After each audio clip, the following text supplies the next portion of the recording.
Baletniki oziroma dijaki iz Srednje glasbene in baletne šole Maribor že nekaj časa pridno trenirajo v prostorih mariborskega SNG-ja. S čim nas bodo tokrat presenetili?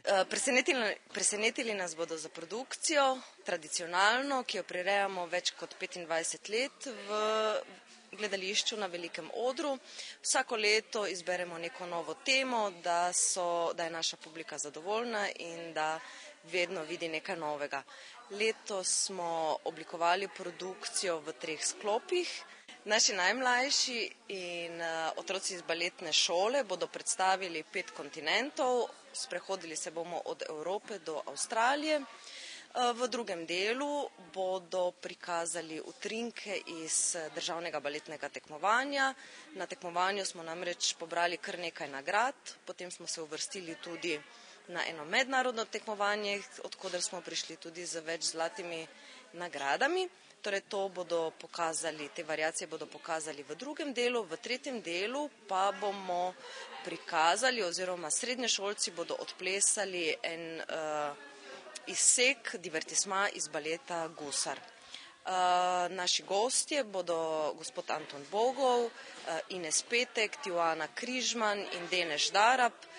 To so profesionalci iz baletnega ansambla iz Maribora in nam bodo pomagali pri uprizoritvi tega zadnjega dela. Kdaj bo ta produkcija? Ta produkcija bo v soboto, 25. in v nedeljo 26. aprila. Pred kratkim pa so zasedli tudi najvišje mesta na državnem in mednarodnem kvalifikacijskem tekmovanju. Kdo so ti baletniki in kaj so dosegli?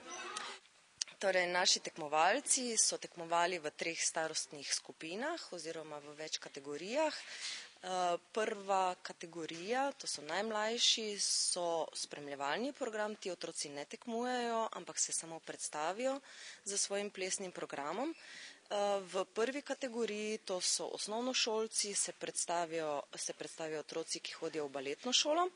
V prvi A kategoriji tekmujejo osnovnošolci. Tukaj smo imeli uspešnega Aleksa Šišernika, ki je dosegel 2. nagrado, ter Monijo Obrul in Tjašo Lešnik, ki sta dosegli bronasti plaketi. Na višji stopnji, to so srednješolci, pa smo dosegli 2 zlati nagradi. Te 2 srednješolski kategoriji se delita po starosti na 2 dela.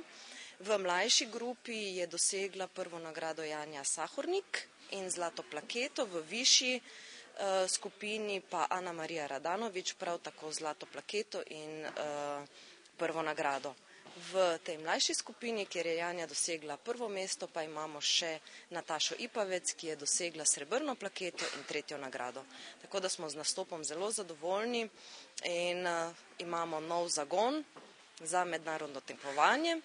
Pred kratkim smo bili v Puli na kvalifikacijah za Europe Masters tekmovanje, kjer smo tudi dosegli 3 prve nagrade in 1 drugo nagrado ter dobili zeleno luč za višji nivo teh kvalifikacij. Kaj pa drugi tekmovalni načrti? Šolsko leto je pri koncu, zato mislim, da ne bomo šli na nobeno drugo tekmovanje, ker otroci gredo na počitnice. Imamo na koncu leta izpite, na katere se moramo resno pripravljati, tako da je to zdaj naš cilj, da otroke po produkciji pripravimo še na izpite.